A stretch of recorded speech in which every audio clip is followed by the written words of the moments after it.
আপনার YouTube channel সত্যিই ঠিক আছে নাকি কোনো সমস্যার কারণে গ্রোথ থেমে গেছে? মাত্র 2 মিনিটেই কীভাবে বুঝবেন আপনার চ্যানেলে কোনো স্ট্রাইক, রেস্ট্রিকশন বা মনিটাইজেশনের ঝুঁকি আছে কিনা।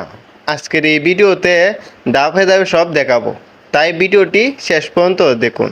তার জন্য চলে যেতে হবে আপনার ইউটিউব স্টুডিওতে। যাদের ইউটিউব চ্যানেল আছে তারা কিন্তু ইউটিউব স্টুডিও চালায়, তাই ইউটিউব স্টুডিও আপনিও নামিয়ে নেবেন। নামিয়ে নেওয়ার পর আপনার চ্যানেলটা কানেক্ট করে নেবেন ইউটিউব স্টুডিওর সাথে।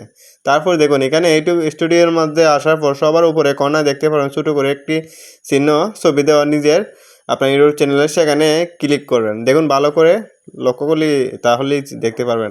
তারপর এরকম ক্লিক করার পর সবার 2 নম্বরের যে অপশন অ্যাকাউন্ট স্ট্যাটাস নামে, সেখানে ক্লিক করবেন। দেখুন ভালো করে নামটা খেয়াল করে তারপর ক্লিক করুন। ক্লিক করার পর এখানে 2টি অপশন, একটি হলো চ্যানেল ভায়োলেশন, একটি হলো এবিলিটি টু আর্ন। এই 2টি অপশনের ডান পাশে দেখুন এখানে টিক চিহ্ন দেওয়া আছে, তার মানে আপনার 2টা অপশনে ঠিক আছে, তার মানে আপনার চ্যানেলটা সম্পূর্ণ শুরু করেছে। যদি কোনো সমস্যা হয় তাহলে ক্রস চিহ্ন দেখাবে।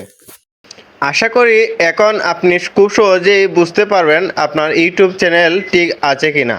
ভিডিওটি যদি আপনার কাজে লাগে তাহলে একটি লাইক দিন, কমেন্টে আপনার মতামত জানান, আর এমন আরও দরকারি ইউটিউব টিপস পেতে চ্যানেলটি সাবস্ক্রাইব করুন।